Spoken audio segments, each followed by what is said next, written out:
¿Qué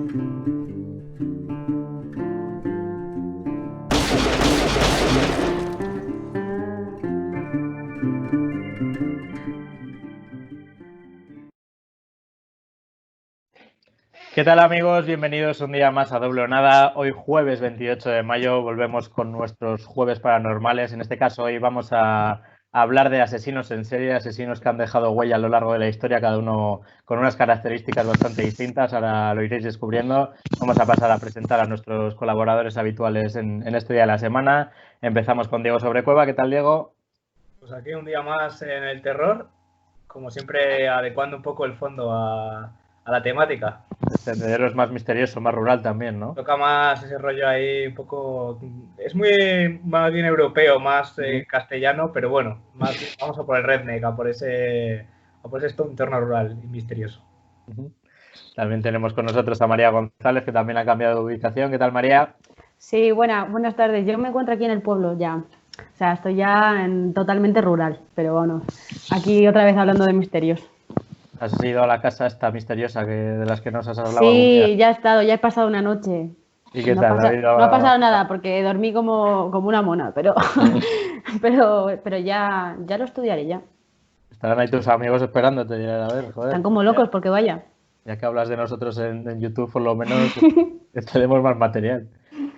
Y también tenemos a Juan de Arce desde Cervera. ¿Qué tal, Juan? Desde Cervera y no desde Palencia, que además nos metemos en el tema paranormal y cuando encima lo haces desde una casa del pueblo así un poco antigua, a mí ya me da más respeto que cuando lo hacía en Palencia, pero bueno, con ganas, hombre. Las noches son especiales en las casas de los pueblos siempre, tienen No es un lo aura. Sí, sí. Bueno, como os decía antes, vamos a hablar hoy de asesinos en serie, de asesinos que tienen, bueno, pues distintos trastornos por lo general. Luego cada uno analizaremos su caso en particular.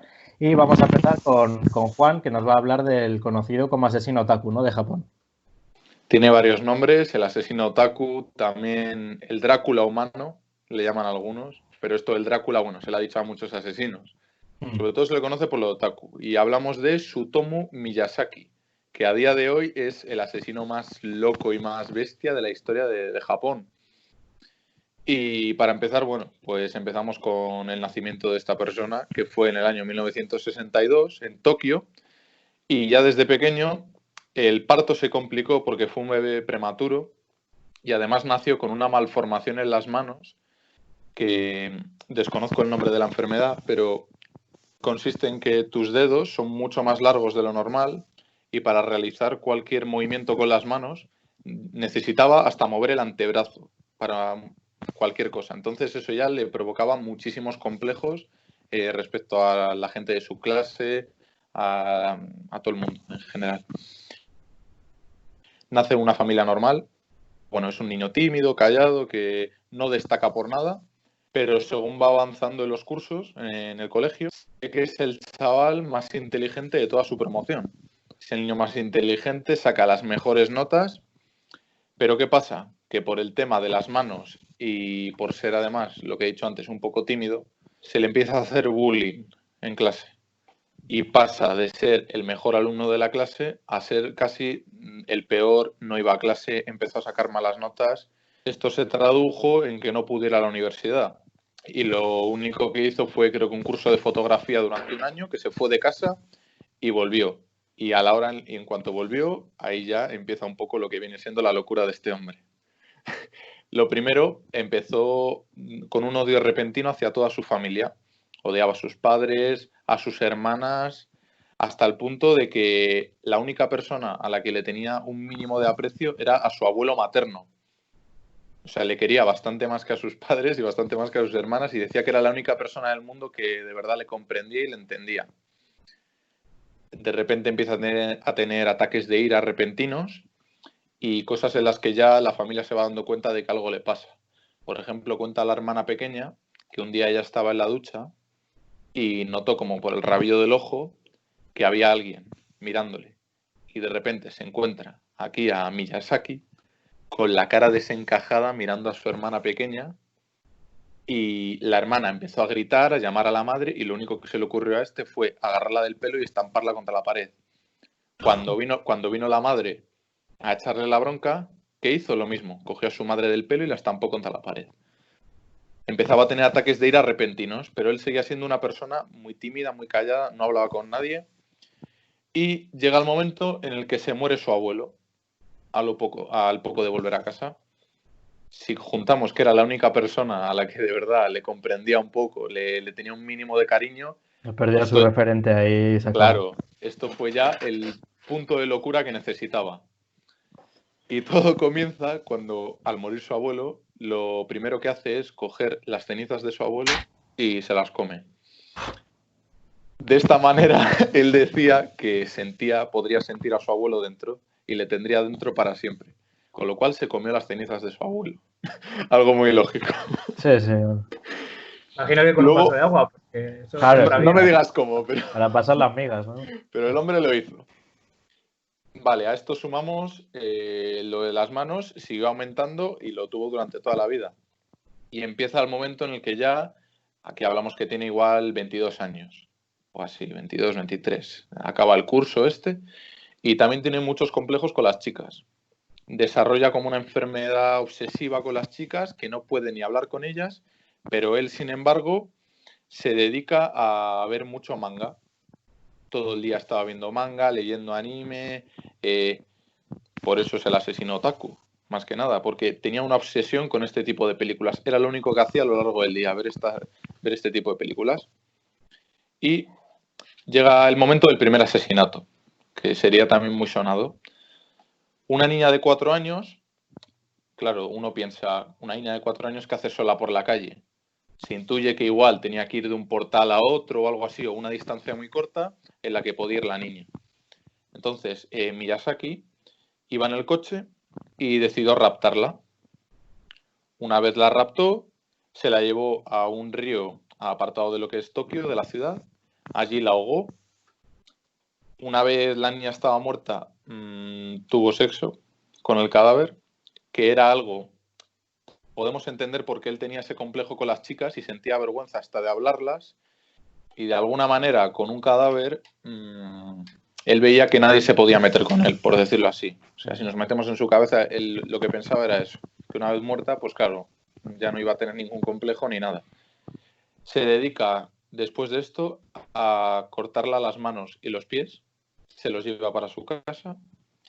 Los huesos los tritura y prepara como una especie de cajita de madera donde va a meter esos huesos y se los lleva a la familia de la niña y encima de la cajita deja un mensaje que dice: Mari, quemada, huesos, investigad, probad. Además dejó el mensaje, típica película de que cortas letras de revista y tal, bueno, pues lo dejó así, clavado. Entonces nadie entendía nada. También hay que entender que en Japón el índice de asesinatos es muy bajo, con lo cual no están muy preparados, como si fuera Estados Unidos, para investigar a un asesino en serie. Allí, mismamente, hasta la mafia, la Yakuza creo que es, tampoco no realiza muchas acciones criminales y de hecho tiene a la policía, podríamos decir, también un poco bastante comprada en lo que viene siendo esto. Siguió consumiendo películas manga, bueno, anime, todo esto, y ya pasó un escalón más. Se metió a lo que es el mundo de películas snuff, no sé si sabéis lo que es. Las películas snuff es... Me preocupa ser el único que sabe lo que es.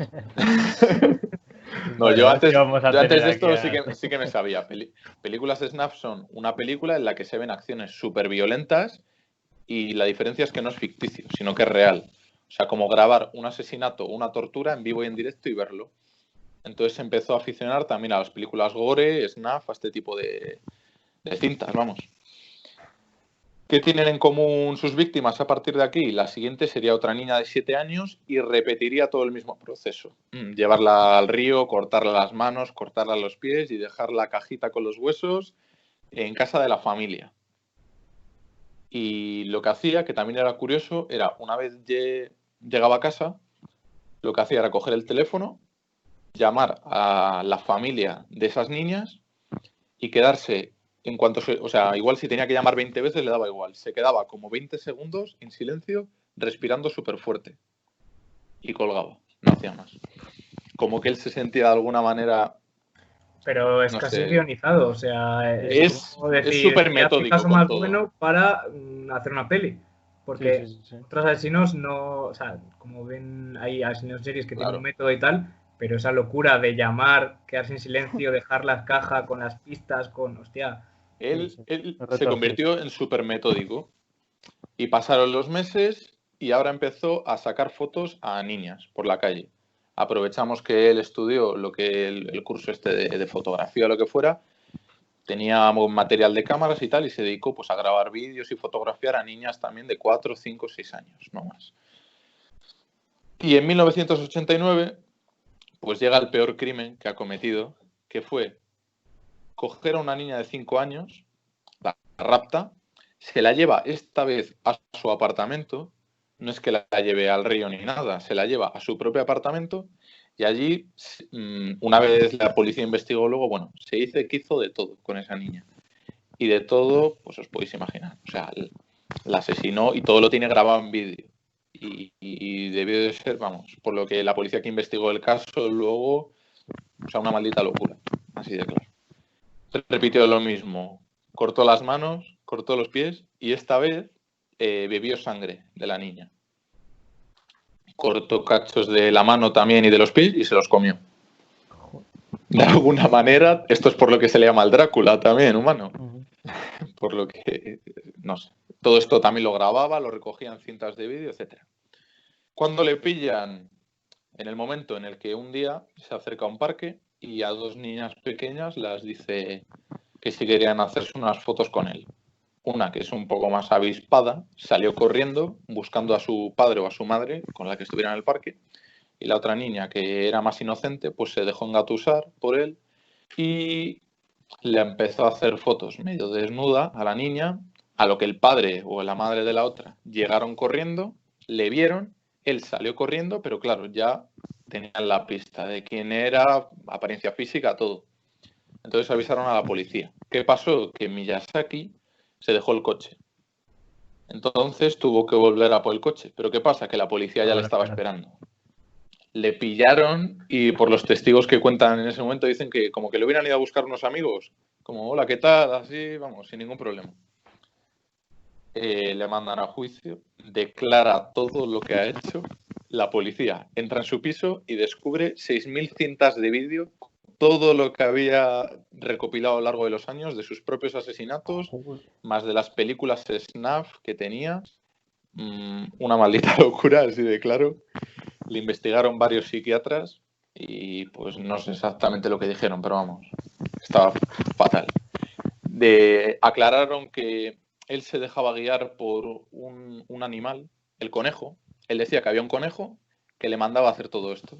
De hecho, hay imágenes del juicio, pues puede ser, hay imágenes del juicio en las que mientras le están leyendo pues la acusación, lo que sea, él está en una hoja de papel dibujando a ese conejo, que a él le mandaba a hacer todo eso. O sea, para que veamos el punto al que llega esto. Durante el juicio, su padre se suicida porque no aguanta más con la presión. Japonés también, sus padres. La Harakiri ahí. Se hace la Harakiri, no, se suicida y a lo que él durante el juicio dijo que ahora se sentía más liberado aún, que estaba feliz de que su padre se suicidara. O sea, para que veamos esto. Y todo acaba en 2008, cuando es condenado a muerte por horca en Japón, que se puede ahorcar todavía de la gente. Y eso es todo, la historia de este ser. Joder. Porque madre mía. Una joya, ¿eh? Hemos empezado bien, ¿eh? No, ya de aquí ya no podemos hacer más. Joder, vaya otro nivel, ¿eh? Aquí para arriba, gente. Sí. Yo, si buscáis lo de la enfermedad esa que tenía en las manos, daba mucho mal rollo. Claro, es que encima de eso, es que ya no solo que tenga un trastorno mental o psicológico, lo que sea, sino ya y decían, de que físicamente también aterrorizaría. Decían los investigadores que la serie que él estaba viciado a verse era una serie de películas, creo que eran películas, que se llamaba Guinea Pig. Son películas snuff, es la que, por lo que tengo entendido, por ejemplo, hay una que es una chica en una casa y un tío pues la empieza a cortar la cabeza con una sierra, todo, o sea, y todo grabado, y el tío estaba viciado a ver ese tipo de películas. Pues claro, ya perdió la sensibilidad total por cualquier cosa. Sí. Madre mía, vaya. No, es que te quedas sin habla, ¿eh? Te quedas sin habla. A mí lo de eso de las manos, de los pies, eso me ha dejado, vamos, flipando. Hay cada espécimen por ahí. Bueno, en fin, vamos a pasar con María. Sí. Nos vas a hablar De los Teletubbies, venga. Sí, Venga, vamos a cambiar de tema. otro par de joyitas nos traes también, ¿no? Sí, os traigo otro par de joyitas. Sí. Sí, os traigo a Samuel Little, que actualmente es el asesino en serie que más personas ha matado en Estados Unidos. Él dice haber matado a 93 personas entre 1970 y 2005. La policía, el FBI, ha podido hilar y atar cabos y acusarle unos 50 asesinatos. Ya, para empezar, ya os voy a contar un poco. Para empezar, no está nada mal.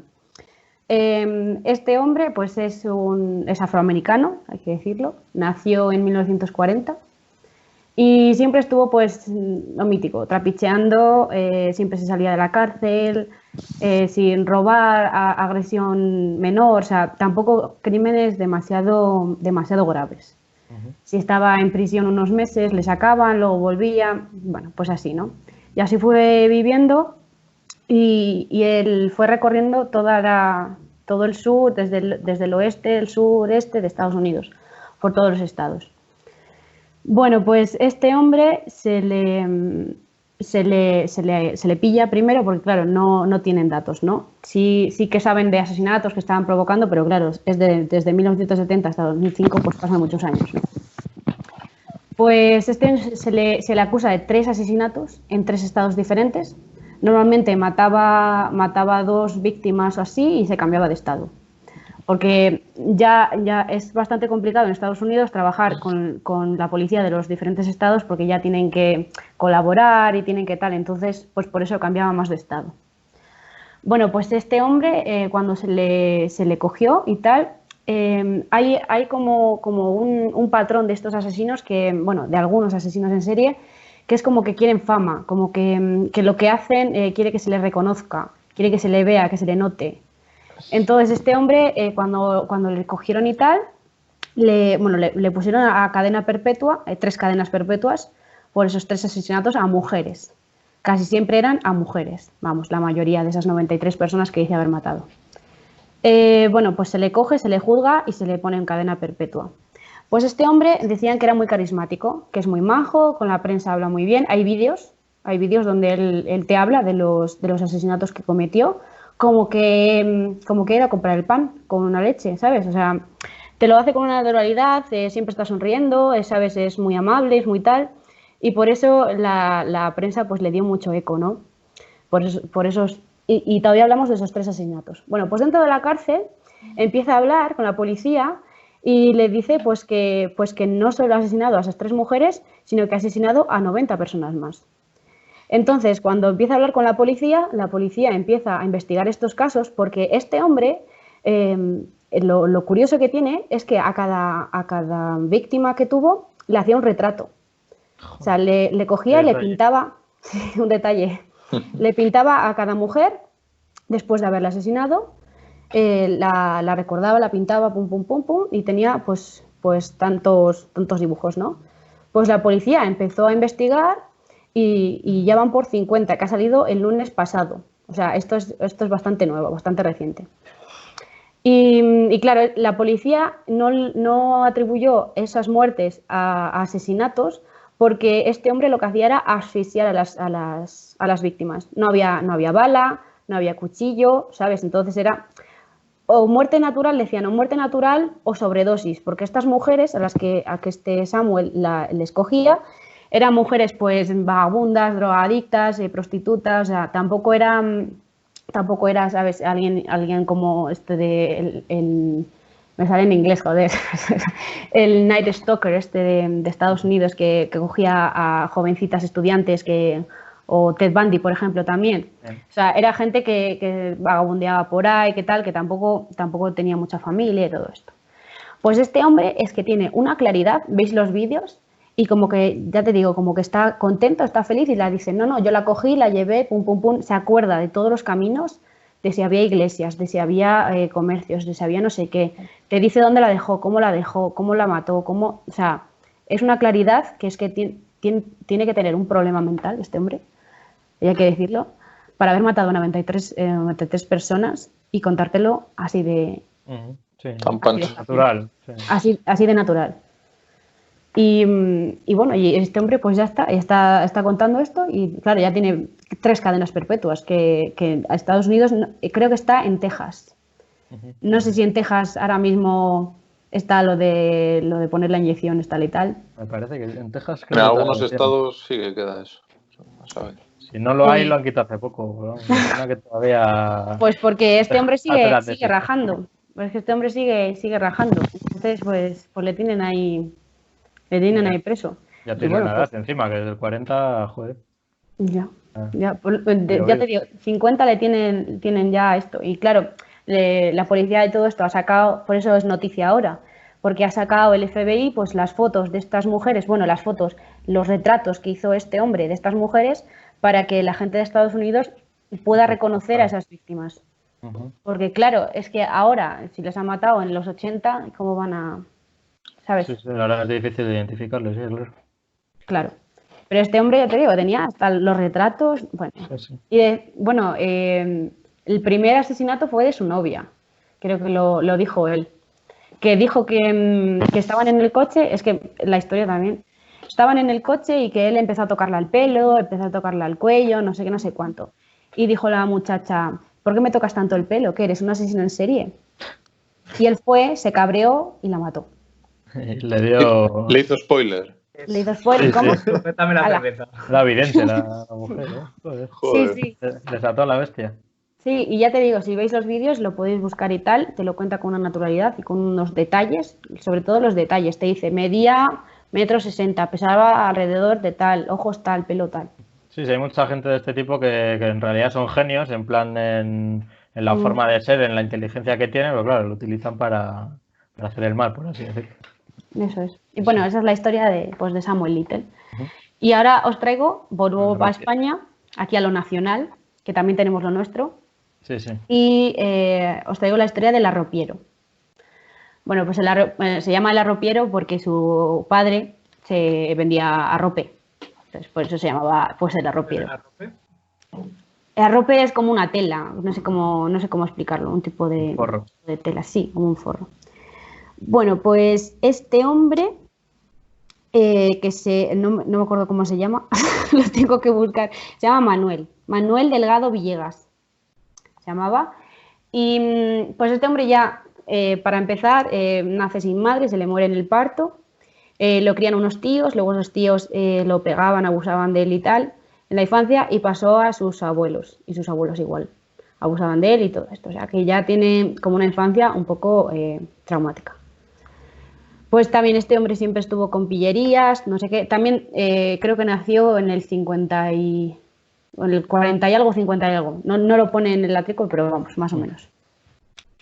Y este hombre, pues ya te digo, siempre estuvo pues vagabundeando, un poco drogadicto, no sé qué, bueno, lo mítico. Pues este hombre también se metió en la legión. Fue legionario, no sé cómo le dejaron meterse en la legión. Pero... Lo te iba a decir, mala combinación. Ya, pues no sé. Pues este hombre fue legionario y a los 2 años se salió de la legión. No pone muy bien si desertó o fue porque le vieron como una enfermedad mental que tenía. Él como que se inventaba ataques epilépticos. Cuando se veía en una situación que estaba como acorralado o tal, él fingía un ataque epiléptico para salir de eso. Bueno. Esto de la legión es importante porque este hombre mató a 46 personas, que se sepa. Y es hasta ahora el asesino que más ha matado personas en España. Tiene el top. Y con esto de la legión hay un golpe que se llama el golpe del legionario. Que no sé si sabéis cuál es, pero bueno. No. Es darte con esta parte del brazo en la garganta y darte muy fuerte. Entonces, sí. La víctima pues muere de asfixia. Bueno, pues este hombre, pues eso, mataba sobre todo mujeres, pero no le gustaba matar mujeres. Decía, yo mato mujeres, pero no me gusta. Joder, claro, también hay vídeos. Ya, menos mal. Hay vídeos, porque este hombre se murió hace poco, yo creo que se murió en 2003-2004. Entonces hay reportajes, hay vídeos y todo esto que él también...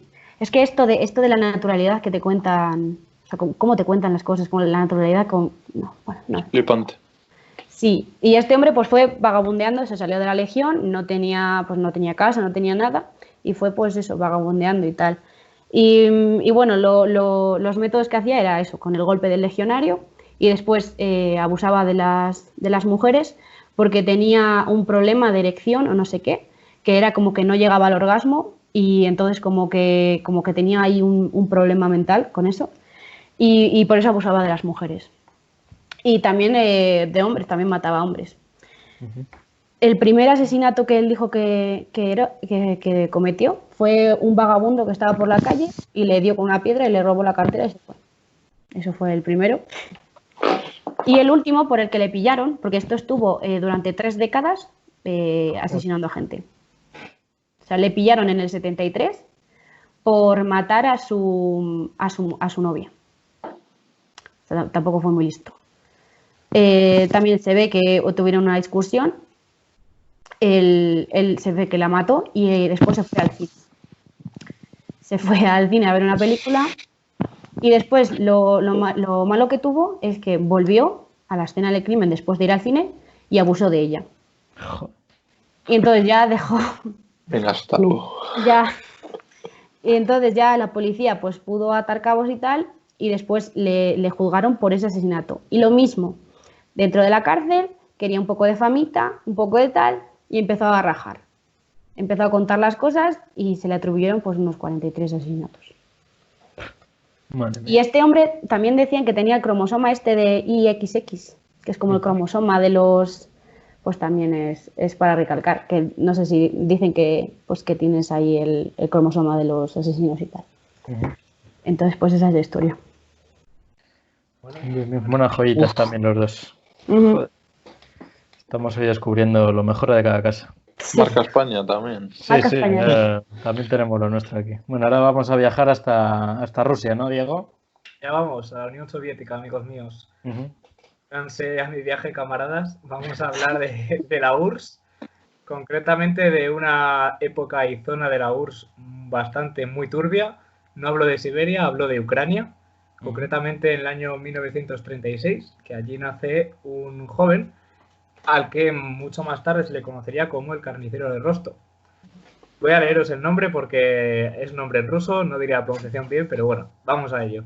Andrei Romanovich Chikatilo. Si hay algún ruso que nos vea, que nos corrija. Evidentemente hay que entender el contexto en el que nació este chico, que es en un contexto de guerra. Evidentemente en Rusia había muchísima hambre, tanta hambre que es una época en la que hubo bastante canibalismo. De hecho, mis dos asesinos son caníbales. He cogido un poco de... Tenía yo ganas de hablar un poco de caníbales, así que voy a hablar de ellos. Este hombre hay que entender que en la época en la que nació, desde joven vivió en su zona algún secuestro que le contó su madre de campesinos que secuestraban a jóvenes, los llevaban al bosque, los mataban y se los comían. Porque, como digo, no había comida y no es extraño el hecho del canibalismo. Ya sabemos que si tú buscas historias de canibalismo, vemos lo de los Andes, de cuando hubo el accidente del equipo de hockey y eran uruguayos, bueno, esos también, bueno, en problemas, cuando hay hambre al final te comes lo que sea y pues en este caso se llegaban a comer niños, jóvenes, sobre todo gente joven, porque evidentemente están más buenos que los viejos. Más tierno. Carne tierna, amigos Aníbal. Así que vamos a empezar a repasar su historia, que tiene algunos paralelismos, como estamos viendo, de timidez, de ese rollo de ser una persona retraída, a diferencia de mi siguiente asesino. Pero bueno, vamos con este primero y vamos a contar. Pues eso, este tuvo una infancia en principio normal, dentro de que estamos, como digo, en Ucrania, en una época muy complicada, años 30, años 40 del siglo pasado, que se pasó mucha hambre, había mucha crisis, un estado muy opresor, muy controlador. Hay que entender el contexto primero. Era un estudiante relativamente bueno. En clase también le marginaban porque era muy pasivo, muy asustadizo. Entonces lo que hacían era le pegaban, le bajaban los pantalones, le bufeteaban. era maltratado y recibía bullying. ¿Qué ocurre? Que él también tenía un problema, hemos visto también una cosa que se ha repetido bastante, que tenía un problema sexual. Era impotente. Y de hecho su primera eyaculación, tal y como he leído, no fue precisamente teniendo sexo, sino asesinando a una persona. Entonces, él tuvo una vida, como digo, normal, vivió en una familia con un padre y una madre que le querían, todo hasta ahí normal, se graduó, se hizo profesor. ¿Qué ocurre? Concretamente en lengua y literatura rusa. ¿Qué ocurre? Que su carácter también le hizo que en el colegio los propios niños se burlasen de él. O sea, que ya le hacían bullying de pequeño y también cuando era profesor. Y además hay que recordar que era un profesor de la Unión Soviética, o sea, hostia. Un respeto. La fama que tienen un profesor de la Unión Soviética, yo no me reiría mucho de él. Pero bueno, pues el pobre hombre también se reían de él. Digo pobre hombre, pero bueno, ya veremos que no era tan pobre hombre. De esa época también cuentan algunas alumnas que lo pillaban a veces cuando se estaban cambiando las chicas, le pillaban masturbándose en las habitaciones. Así que bueno, ya empezaba mal. Su primer asesinato fue una niña de 9 años, que él la convenció para que le acompañase a las afueras de la ciudad, a un paseo o lo que fuera. Evidentemente, como digo, este era un hombre súper tranquilo, muy afable, muy bueno. Estaba casado, de hecho tenía un hijo, o sea que era una persona normal dentro de normal, que podías encontrarte por la calle, muy tímido, con sus historias, pero bueno, como todo el mundo, por así decirlo. Él, pues eso, la llevó a las afueras de la ciudad y la niña la intentó desnudar. No lo consiguió y entonces la niña se forcejeaba y se hizo una herida. Cuando se hizo esa herida, el hombre vio la sangre, se sintió súper excitado y en ese momento se dio cuenta de que era eso lo que le gustaba. Joder. La asesinó y pues eso, con este hombre, su excitación sexual venía del asesinato, es decir, de las puñaladas, del producir sufrimiento ajeno. Posteriormente, después de esto, encontró la policía. Él abandonó el cadáver junto al río, le había sacado los ojos y fue su marca de la casa, sacarle los ojos a sus víctimas. Luego abandona el trabajo de profesor y consigue un trabajo en una empresa, y este trabajo le hacía viajar mucho, lo cual es una ventaja para cualquier asesino en serie, sobre todo en esa época en la que la gente no se movía, y hablamos de que si tú empiezas a matar en una ciudad, la gente se altera. Pero claro, si tú te vas moviendo, pues no se altera tanto la gente. Por lo que sea. Empezó a matar gente y empezó a escoger a la gente. Él lo que hacía, le llaman el carnicero de Rostov, porque él usaba mucho la estación de Rostov. En esta estación era pues una confluencia de caminos, entonces lo que hacía era escoger a sus víctimas en función de lo que le parecía mejor. Sobre todo escogía a jóvenes que hubieran escapado de casa, gente, pues como decíamos antes, lo mismo, colectivos vulnerables, gente que estuviera sola, prostitutas, básicamente gente de la que nadie se puede preocupar. Como digo, también es importante el tema de jóvenes que se habían ido solos por ahí.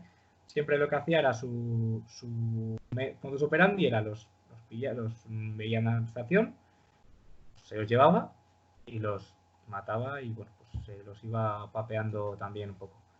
Que sea, empezaba a probar ahí bocati de cardenales.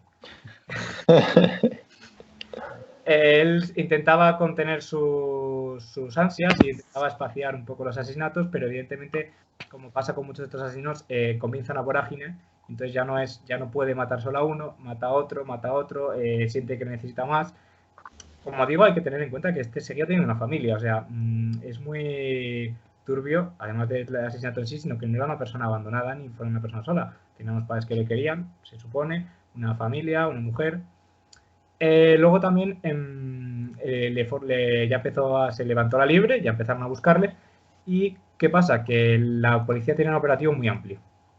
No sabían quién era y pensaban que podía ser alguien del colectivo gay, porque estuviera reprimido, el perfil psicológico que hicieron, o un médico, por la forma de hacer las operaciones, vamos, por matarlas, bueno, todo esto. Total, le empezaron a... Él todavía no estaba al principio en el punto de mira, pero llegado a un punto, después de un asesinato, que hubo un gran operativo buscando... No, perdón, eso ya fue al final, me he saltado una parte. A él le pillaron por La primera vez que le pillaron atención por pedirle sexo oral a una prostituta. Por lo visto no se podía pedir sexo oral a una prostituta, a él le pillaron. ¿Qué ocurre? Que cuando le registraron encontraron en su bolsa pues un cuchillo de carnicero, una cuerda, vaselina... Bueno, lo típico. las cosas que... Y ocurrió una cosa, que lo descartaron. Esto fue en el año 85 y lo descartaron porque no coincidía su grupo sanguíneo con el grupo sanguíneo encontrado en alguna de las víctimas. No coincidía con el grupo sanguíneo del asesino. ¿Por qué es esto? Porque este hombre tenía una rara condición, que es que su grupo sanguíneo de semen y de sangre era diferente. Hostia. Por tanto, lo que encontraban en los cuerpos era semen y cuando le sacaban sangre no era el mismo grupo sanguíneo.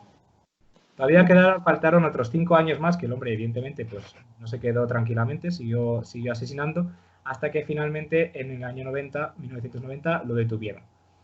Tras su detención, pues evidentemente al principio no contó nada, estuvieron 10 días, repito, prisión Unión Soviética. Bueno, ya Rusia, pero años 90, transición, o sea que no eran precisamente amores. Estuvieron 10 días dándole palizas, torturándole para que confesase, no confesó, y bastó 1 hora con un psicólogo para que dijese que, por favor, que parasen ya, que él lo haría, pero que sacasen al psicólogo ahí. O sea, para que veamos el poder de la mente de... Este hombre aguantaba los maltratos que hicieras, pero no aguantaba una conversación con un psicólogo que le analizase, que se metiese en su cabeza. Evidentemente, este hombre pues fue un trauma para el país, sobre todo porque hay que tener en cuenta que durante la duración del periodo de la URSS, de la Unión de la República Soviética, se ocultaba mucho el crimen, se intentaba que esto fuera que no se entre la población, entonces claro, eso perjudicó muchísimo a su búsqueda y pues eso, que estuvo no sé, 20 años. Finalmente, como digo, se le condenó a cadena perpetua y murió en la cárcel. Se intentaron demostrar que tenía una enfermedad mental, pero como vemos en una persona funcional perfectamente, solo que como decía antes Revilla, igual era hasta inteligente, pero era un auténtico monstruo. Evidentemente, pues como digo, durísimo. A eso, se le intentó conmutar por una cadena perpetua, pero por la presión popular y tal, finalmente se llegó a la ejecución cuando todavía no se había prohibido la pena de muerte. Se le metieron un tiro en la cabeza en el año 94 y acabaron con su vida. Como digo, eso, o sea, la verdad es que este hombre, como es más antiguo, no sé los detalles de sus crímenes, no se conocen tanto, no hay vídeos y tal, pero ahora hablaremos de mi siguiente querido asesino, que es el carnicero de Milwaukee. Hoy he ido a por los que sacan tajada, nunca mejor dicho, de estos asesinatos. El carnicero de Milwaukee. Este hombre destaca por esa razón. Para empezar, es un tío muy guapo, dentro de lo que cabe. Es un tío con los ojos azules, rubio, un chaval joven, no es tan tímido como otros asesinos, es un tío con don de gente, es un hablador, vamos, básicamente una persona que, lo de algunas de las posibles víctimas que no llegaron a serlo, era una persona con la que querías tratar, con la que querías, de hecho era homosexual y con el colectivo homosexual le definía como una persona a la que te apetecía cuidar, por así decirlo, ¿no? Veremos que nadie quería cuidar a este monstruo. Mató a 17 hombres y, pues, como digo, se los fue papeando. Era fan de Star Wars. Curiosamente quería emular a Palpatine. Le gustaba mucho Palpatine. A nadie bueno le gusta Palpatine. Un símbolo para... Igual a Mario Martín, que le gustan cosas raras. Un saludo, Mario, pero... Esperemos que a Mario no le apetezca nunca papearse a alguien. No.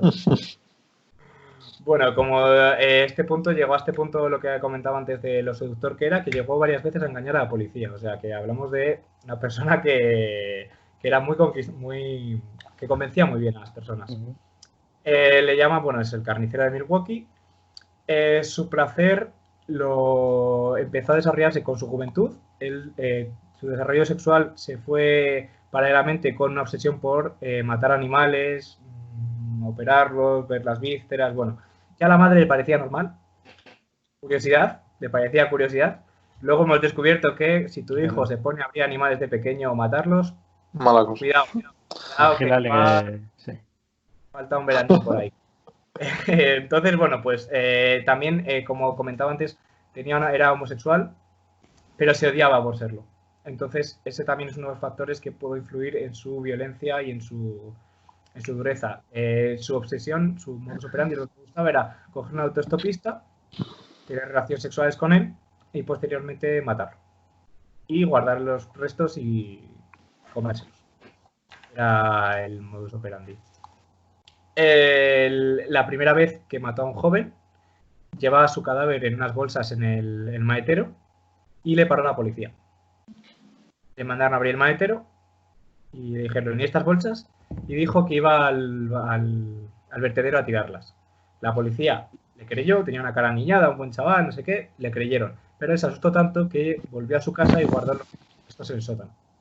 Esto puede ser también un detonante de que es el canibalismo, porque su intención inicial era deshacerse de los cuerpos, pero claro, cuando no tienes cómo deshacerte, dices, bueno, pues igual con arroz, igual... Los llevo a casa, en la bañera. Claro, los guiso un poco y quién sabe, igual hasta están buenos. Como digo, pues eso, esta vez se libró y por ello él empezó ya también a ser mucho más prudente. Empezó a ser tal y la siguiente vez lo que hizo fue guardar sus restos en una tubería, luego los trituró, los destrozó y los tiró por su jardín, entre los arbustos y tal, para que se fueran descomponiendo, pero ya en cachitos tan pequeños que no tuviera ningún problema. Siguió matando poco a poco. Él era como el asesino anterior, forma de desfogarse, intentar eso, que fueran distanciados en el tiempo, pero continuaba una y otra vez. Intentó acudir era una persona normal, intentó acudir a la facultad después de graduarse en el colegio con naturalidad. No lo consiguió y cayó en las drogas, el alcohol, y entonces en ese momento se fue a vivir con su abuela. En ese momento consiguió estar 9 años sin matar y sin tomar drogas y alcohol. Entonces fue como su periodo de redención. Había intentado parar, pero posteriormente abandonó la casa de su abuela y volvió al ruedo. Volvió al ruedo por todo alto y empezó sobre todo, como digo, a dedicarse a enfocarse hacia comunidad homosexual. ¿Por qué? La comunidad homosexual tiene una ventaja, que mucha gente es gente solitaria, porque en esa época, como sabemos, había un odio a los homosexuales, muy clandestina, uno de los asesinatos fue porque le mandó un chico una nota sexual y él, pues, ¿sabes? Era como unos encuentros muy escondidos, muy casuales, muy... ¿Qué ocurre? Que, evidentemente, esto beneficia mucho. No te encuentras a una chica en una discoteca, te lías con ella y te lías para casa. Que eso, mucha gente en la discoteca diría, anda, esa que han matado la vi yo, pero a un homosexual que estaba oculto, que su familia no lo quería, era mucho más fácil matarlo sin que nadie se preocupase. Entre el 86 y el 89 lo detuvieron como exhibicionista y intentó desenterrar el cadáver de un chico para violarlo. O sea que, básicamente, en fin, como vemos, no estaba muy bien de la azotea. Pero, evidentemente, como digo, seguía saliéndose con la suya. Estas cosas pues parecían un poco como, bueno, pues locuras que podía hacer no cualquier joven, pero bueno, todavía no se vislumbraba la bestia que se escondía tras esta persona. Lo que pasó luego, posteriormente, fue que cogió a un joven y su obsesión era hacer un zombie que fuera como un servidor sexual, ¿vale? Entonces lo que hizo para hacer ese servidor sexual era hacerle un agujero en el cerebro, en la cabeza, e inyectarle unos líquidos. Lo hizo en una mesa de operaciones, le inyectó los líquidos y se bajó a tomarse una cerveza. Cuando volvió a su casa, se encontró con un par de guardias de policía con el chaval. ¿Pero qué hizo, amigos míos? Se volvió a salir con la suya. Dijo que su amigo estaba drogado y que se lo llevaba para casa. Evidentemente, se lo llevó para casa y se lo cargó. Madre mía. Y continuó con la broma. Ya se dio cuenta de que no podía hacer un esclavo sexual, entonces dijo, bueno, pues como no puedo hacer un esclavo sexual, pues si no puede ser, no será. Entonces siguió matando gente, evidentemente. Continuó y, de hecho, si hubieran subido en ese momento a su apartamento, habrían encontrado, pues, de hecho, leo textualmente, un santuario tribal erigido en honor a la muerte y una catedral barroca construida a base de restos humanos. Pero no lo hicieron. Finalmente, Lo que le ocurrió fue que intentó matar en el 91, intentó matar a un joven de 31 años, pero este logró escapar. La policía se lo encontró drogado y desnudo y les contó lo ocurrido. Hay que tener en cuenta una cosa muy importante.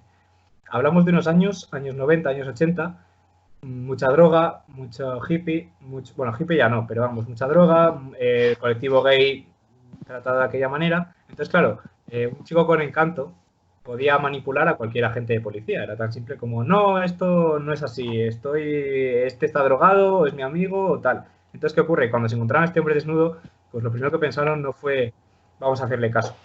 Pero les insistió tanto que entraron en la casa del asesino. Y voy a leer textualmente lo que encontraron. Encontraron el horror en forma de templo.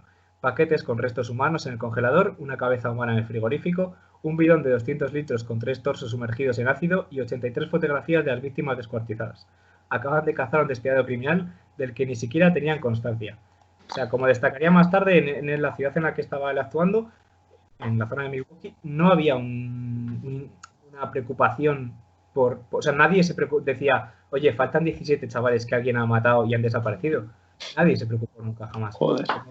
Vamos, en este caso, asesinar a colectivos que no tienen importancia sale rentable, porque nadie se preocupa por ellos. Estos chicos gays que salían de casa, que escapaban, que eran rechazados en muchas ocasiones por sus familias, no preocupaban a nadie, nadie andaba detrás de sus muertes, o sus familias algunos eran negros, y claro, sus familias andaban detrás de ellos, pero los negros, como sabemos, recientemente hemos visto un asesinato en Estados Unidos a un hombre negro en manos de un policía. Como vemos, al colectivo de raza negra no les interesa mucho. Por tanto, el crimen, cuando se fue juzgado, hubo muchísimas...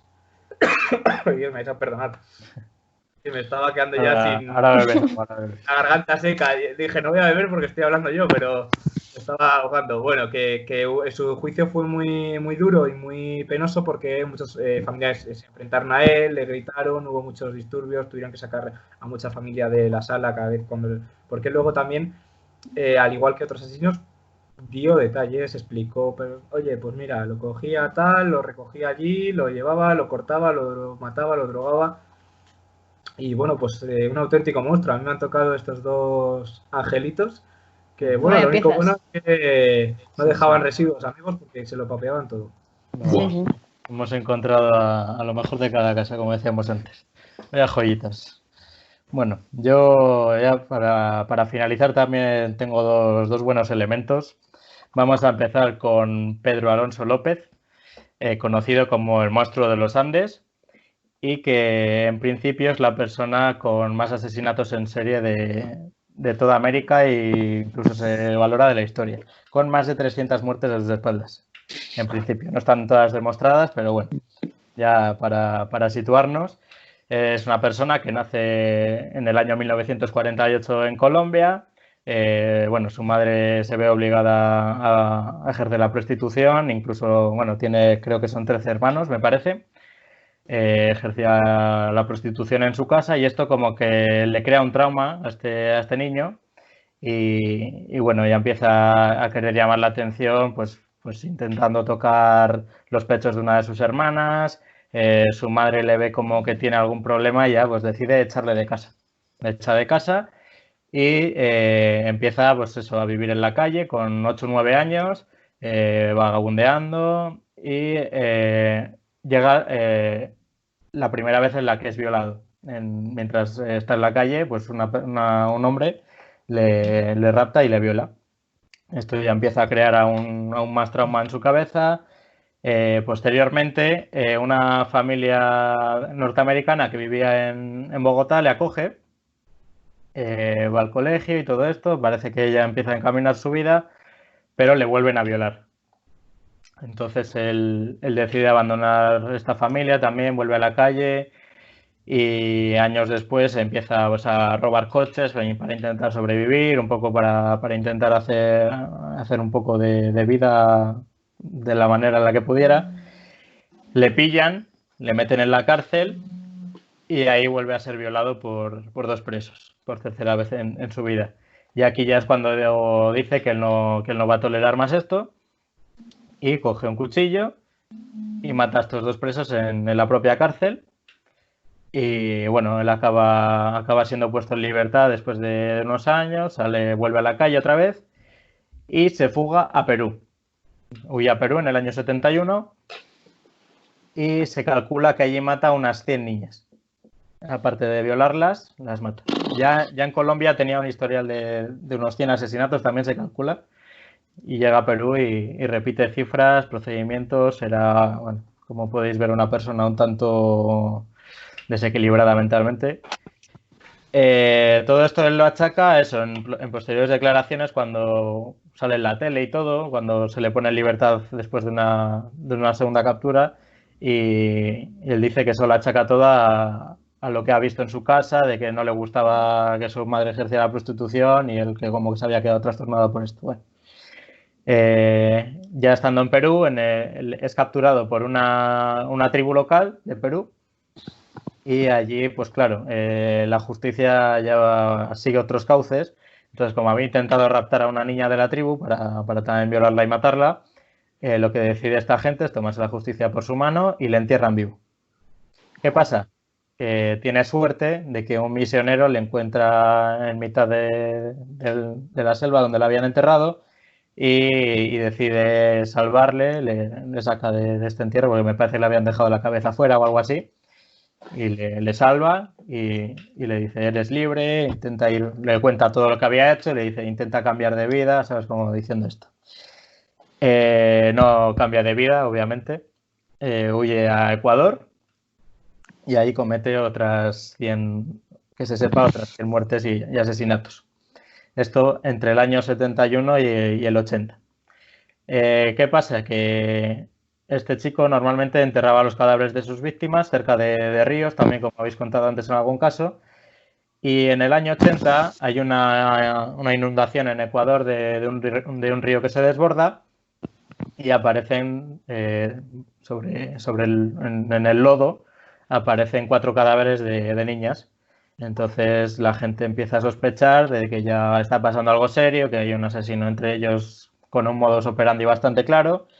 Y en un intento de rapto también le pillan, le meten a la cárcel. En estos años la pena máxima en Ecuador era de 16 años y por buen comportamiento en la cárcel, ya veis que joyita de persona, le sacan a los 14 años. Los 2 últimos años de condena no los cumple y esta persona desde entonces está en paradero desconocido, desde el año 80. Mucha gente piensa que ha muerto, sobre todo porque le seguían la pista, sobre todo familiares de las víctimas, y pensaban que se habían tomado la justicia por su mano después de ser puesto en libertad, pero nunca se ha confirmado que esté muerto. ¿Qué pasa? Que su madre dice que cada vez que muere alguien cercano a él, a un familiar de ella, como que ese espíritu de esa persona fallecida se le aparece, pero dice que el espíritu de su hijo no se le ha aparecido. Entonces ella dice que por eso que no está muerto. ¿Qué pasa? Que en este periodo entre su desaparición y su puesta en libertad va a visitar a su madre después de muchísimos años sin verla y lo que hace no es darle un abrazo, sino pedirle dinero para fugarse. Y como su madre no se lo da, se lo roba. Así que una joyita de persona. Más de 300 muertes a sus espaldas. Me tranquiliza mucho eso de que está en paradero desconocido. Sí. Bueno, está... ¿Qué años tendría? Pues ahora nació en el 48, o sea, tendría Pues no 62. no sé cuántos añitos. Pero yo creo que hasta ya por el tiempo estará muñeco ya. Tendría Bueno, que tener 80 casi. Sí. Esperemos que sí. Sí, no, alguno más, 82. 82 años tendría que tener ellos. Nunca se sabe, ¿eh? Esta gente no me fiaría yo de que estuviera muerta. Hay muchos casos parecidos en los que siguen por ahí pululando esta gente. Bueno, y ahora vamos a pasar al segundo de los casos, que es el de Isabel Bathory, que es esta mujer que tengo aquí detrás de mí, aparentemente una persona normal, pero aquí donde la veis es la mujer con más asesinatos a sus espaldas de la historia. 650 muertes. Tela. Así nada. Hay que tener un buen orden, ¿eh? O matar de varios en varios o... Nada, ahora veréis. Una agenda o algo, ¿no? Porque... Claro. No, Madre mía. no lo parece, la verdad. Bueno, esta mujer nace en 1560 en Hungría. Es de una familia burguesa, como se la conoce como la condesa sangrienta. Ahora veréis por qué. Está emparentada con la familia real húngara de la época. Y bueno, aparentemente ella lleva una vida normal, una vida acomodada.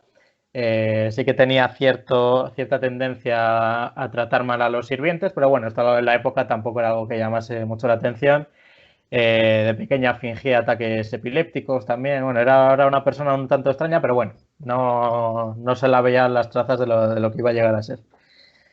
Esta persona se casa también con una persona poderosa de la familia real, pero lo que pasa es que su marido como que tiende mucho a irse a la guerra, la dejaba sola en el castillo y la dejó en un castillo pues con su suegra, con la que no se lleva muy bien y bueno, su marido muere a los 41 años de edad y bueno, a esta señora se le empieza a ir un poco la cabeza y un día, mientras está peinando una sirvienta, obviamente no se ha peinado ella, esta sirvienta le arranca un mechón de pelo y ella reacciona dándole un tortazo que le causa sangre, lo que para ser ella era flojo porque lo que acostumbraba a hacer era castigar con 100 latigazos a los siervos que ella consideraba que no le trataban bien en el patio del castillo y que lo viera todo el mundo. ¿Qué pasa? Que le salpica la sangre y esta persona estaba obsesionada con verse siempre joven, verse guapa y ella como que ya se notaba que tenía arrugas y empezó a trastornarse y dice que donde le salpicó la sangre de la sirvienta como que las marcas de edad, las arrugas le habían desaparecido. Pues bueno, con ayuda de su mayordomo y de 3 amiguitas suyas que tenía, a las que la gente conocía como las 3 brujas, llegan a la conclusión de que sí, de que la sangre de las doncellas jóvenes, que era curativa, retrasaba el envejecimiento y todo esto. Entonces la desangran a esta persona, a esta sirvienta, y esta mujer decide bañarse en su sangre, en una bañera, y dice que sí, que le ha sentado genial. Entonces, también recordar que unos años antes había cruzado con lo que era conocida como una bruja en aquella época y que se había reído de ella por lo vieja que era, le había dicho, mira yo qué joven y qué guapa soy, tú qué vieja y qué mal estás. Y que esta persona le maldijo diciéndole que iba a tener una vejez horrible, que iba a acabar muy fea y ahí esto se puede considerar también que le causó parte del trastorno. Esta mujer, otra de las cosas que hacía también con sus sirvientas, era en pleno invierno húngaro, que como comprenderéis no hacía 12 grados como puede hacer en Sevilla, igual. Las obligaba a mojarse con agua fría, las sacaba al patio y las convertía literalmente en estatuas de hielo porque las obligaba a quedarse ahí y morían congeladas. Y bueno, quedaban como estatuas de hielo. Y tenía una colección esta mujer de estatuas de hielo, que eran sirvientas. Pasa esto del cepillo y ella dice que ella va a seguir consumiendo estos tratamientos de sangre de doncellas jóvenes y manda a la gente de su corte, por así decirlo, que vaya reclutando a jóvenes de los alrededores. En principio lo que hacía era reclutar hijas de campesinos entre los 9 y los 16 años, más o menos. Entonces las reclutaba, los llevaba al castillo, las desangraba y se bañaba con su sangre y ella se mantenía súper joven y súper fresca. Entonces, pues eso. ¿Qué pasa? Que se le empiezan a acabar las hijas de campesinos y de gente de los bajos estratos y decide ya ir a por jóvenes aristócratas. Esto ya es un poco más peligroso porque sus ausencias sí que se iban a notar un poco más. No era ya tan... empezaba a tratar con otra clase de gente. Entonces empieza a tener nuevas sirvientas ya de clase más alta, también hace los mismos procedimientos con ella, las desangra, las acaba matando y hay gente que ya empieza a sospechar y deciden ir al castillo a ver qué pasa, porque este castillo era muy hermético, no se conocía nada de lo que pasaba ahí dentro y cuando llegan al a este castillo, bueno, en cadáveres enterrados por todos los jardines del castillo. Las mazmorras había muchísimas, no sé, no dice cuántas, pero igual 100 sirvientas desangradas, algunas vivas, otras moribundas, otras muertas, obviamente. Todas las paredes de los castillos manchados de sangre, porque ella para sus tratamientos lo manchaba todo de sangre, olía a putrefacción, o sea, imaginaos el escenario. Y eso, bueno, esta mujer, pues en ese momento ya la detiene para juzgarla. Y bueno, empieza a confesar sus atrocidades. También cuenta que le gustaba arrancar de estas mujeres con sus propios dientes, las mordía, les arrancaba las mejillas, los hombros, los pechos. Luego también pasa a quemarles los genitales con velas, ardiendo. Bueno, cometía toda clase de atrocidades. Uno de los testimonios que se encuentra también es de una joven de 12 años que la encierran en una jaula con pinchos en la que no puede ni ponerse de pie ni sentarse. Tiene que estar con una postura así medio encorvada y cuando se movía se clavaba pinchos. E incluso hay un testimonio que dice que el mayordomo de esta señora y otra persona tenían sexo y movían mientras la jaula como para que se fuera pinchando y sangrando. Lo que se conoce como la tortura de la dama de hierro. Es una caja que se cierra, tiene pinchos y cuando te cierran te clavan los pinchos. Bueno, esta persona la juzgan, pero como es una aristócrata no la dan muerte y la encierran en sus aposentos, le cierran todos los tabiques para que no pueda huir y está aquí encerrada, me parece que son 10 años. Todo sin casi recibir la luz del sol ni nada. Y bueno, esta persona ya muere después de esta cadena perpetua, de este confinamiento un poco más grave que el nuestro, incluso casi. Uf. Y nada, hace testamento, deja todos sus bienes a sus hijos y ya muere en esta prisión un día que se encuentran su cadáver porque solo se veía por una rendija, era lo único que había para meterle comida y un día un guardia se asoma y encuentra su cadáver. Y cuando la van a enterrar, dicen que la quieren enterrar en este castillo donde había vivido y la gente del pueblo obviamente se niega después de haberse conocido sus atrocidades y bueno, al final la entierran en otro sitio, pero bueno. Esa es la historia de esta señora. 650 muertes a sus espaldas. Vivía sola, entiendo, ¿no? Vivía con su corte de sirvientas, un mayordomo que era de su confianza, su suegra durante un tiempo hasta que muere y las 3 amigas estas que eran conocidas como... ¿Las brujas? Tenían fama de brujas. Sí. ¿Qué fue de las brujas? ¿Las mataron o qué? Fueron muriendo, una sí que... O sea, una murió, que era como su principal consejera, la que le decía que no se metiera a coger gente aristócrata porque iba a llamar la atención. Y en cuanto muere, pues es cuando empieza ya a liarla y es cuando la pillan. Y las otras 2 murieron en la hoguera. Sí. Pues esta es la historia de esta señorita. Aquí, el aburrimiento. Sí, todo por verse joven. Bueno, o sea, lo que se ve es eso, sirvientas desangradas, perforadas, cortadas, un castillo lleno de sangre, todas las paredes manchadas, olía a muerte, según relata. Me ha recordado tu caso muy de la zona, muy rollo Black Tepes también. Bueno, vivía en Pensilvania. O sea, que un poco lo llevaba la sangre, nunca mejor dicho. Bueno, Transilvania. Transilvania, perdón. Transilvania vía un poco más lejos. Transilvania, sí. Está un poco relacionada con la historia de Drácula, incluso ha servido de inspiración para películas de este estilo. Pues todo esto... decir que me sonaba alguna el personaje de ella me sonaba de alguna... Sí, me parece que hay una película sobre ella, por lo que he estado mirando. Y se la veo. Pues bueno, todo esto de la sangre, de lo que hablamos del otro programa, ¿no? De la juventud, de la sangre, no sé qué.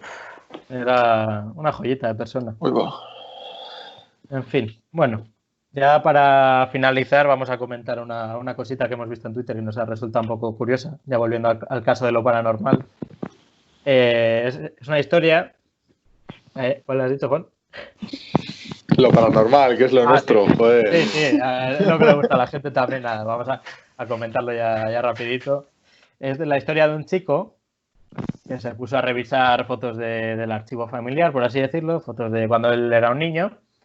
Y cuenta que, pues eso, que le hacían las míticas fotos estas de cuando eras bebé, en la trona y tal, comiendo, y que él mientras comía siempre veía el Rey León. Era lo que le gustaba y veía el Rey León, pero que en una foto, de fondo de la tele, no se ve el Rey León, sino que se ve la cara de su bisabuelo.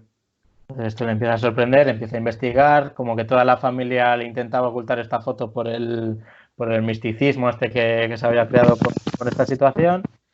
Y todavía él no se explica cómo puede aparecer esta cara de su bisabuelo en una foto, porque él le dice que no hay ningún reflejo que pueda aparecer esa cara.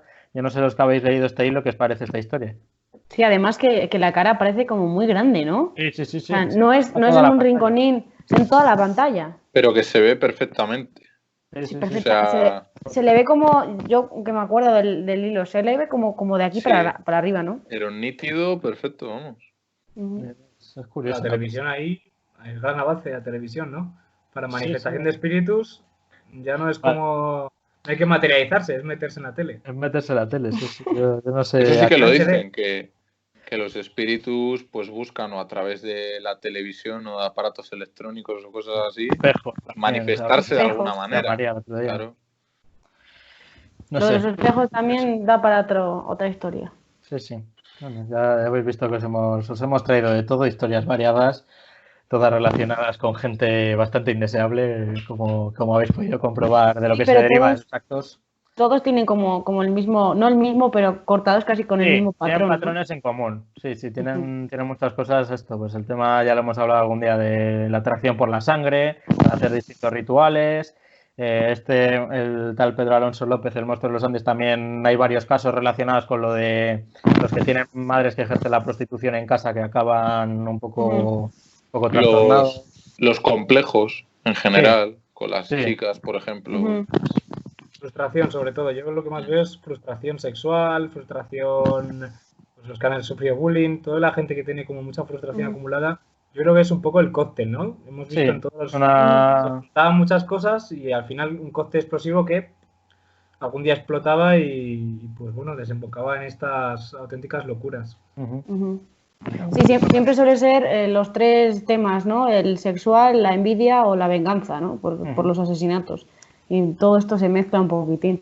Pero también esto, el carisma, ¿no? Que tienen algunos. La Sí. atracción, Eso me la... llama mucho. El que os hablé yo de Milwaukee, o sea, tío, que te libres dos veces de... Y una de ellas que te pillan con un tío reventado y el tío dijo, nada, nos hemos discutido, está drogado, me lo llevo para casa y va y se lo carga y nadie dice nada. O sea, es una cosa... Ujú. Sí, podemos estar conviviendo con monstruos y no darnos cuenta, por desgracia. Es así. Siempre Sí, saludable. luego sale el vecino ahí, pues a mí me parecía normal. Sí, siempre saludaba, ¿no? Yo, mira, eso lo Saludaba a todo el mundo. Yo lo hablé en sucesos, eso nos lo decía el profesor de sucesos, decía, es es lo más tópico que existe. O sea, es que dice, yo mi vecino no sé quién cojones es. Dice, ¿cómo no voy a saludarle en el ascensor? Y que salude o no salude, no dice nada de él. O sea, No.